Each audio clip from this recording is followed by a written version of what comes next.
From my perspective, when I'm looking at a situation like this, I'm thinking, does this individual have the planning in place to make sure that whatever does happen over the next 5 years or 20 years, that he has already thought about what kind of care he wants, he's already determined who he wants to be involved in making care decisions on his behalf, if at some point he becomes unable to do so.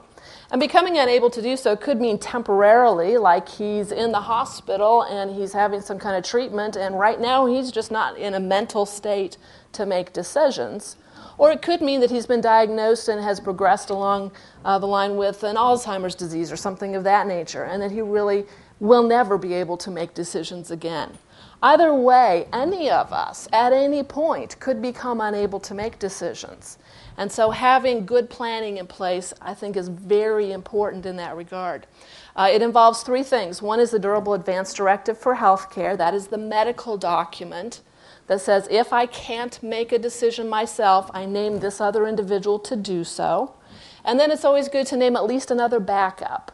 So you might name your spouse first and then name a friend or a child or someone else that you trust with medical decision making. And here, I think Nancy alluded to the fact that it's important to communicate. Your agent needs to know what you want. What is important to you? Do you have a particular diagnosis now, and how would you want care for that to be provided? Is it something where maybe one day big decisions will have to be made about doing specific kinds of medical treatment? And are those things you do want, if that's what happens, or are those things you say, no, don't do that? I would just as soon you not do all of that medical stuff to me, and just if that means that I pass away at that point, that's okay. But your agent needs to know what your wishes are in that respect. And so communication is so important. They can't read your minds. Even your spouse might not know. You got to talk about this stuff. That's so important. And not just once, because in a few years, your thoughts might have changed. Your situation may be different. And what you would want now may be different than what you thought you wanted then. So revisit the issue periodically.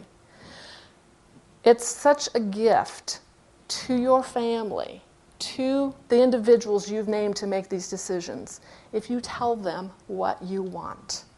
So that if that day comes when they have to act on that, they can do it with the confidence that they're doing what you want. Mm-hmm. The other important documents, of course, are a financial power of attorney and a will. And those are important also to have in place so that financial decision making, and at such time as you may pass away, and we're all going to, that you've got those things in place. So again, your family or other individuals involved know what your wishes are.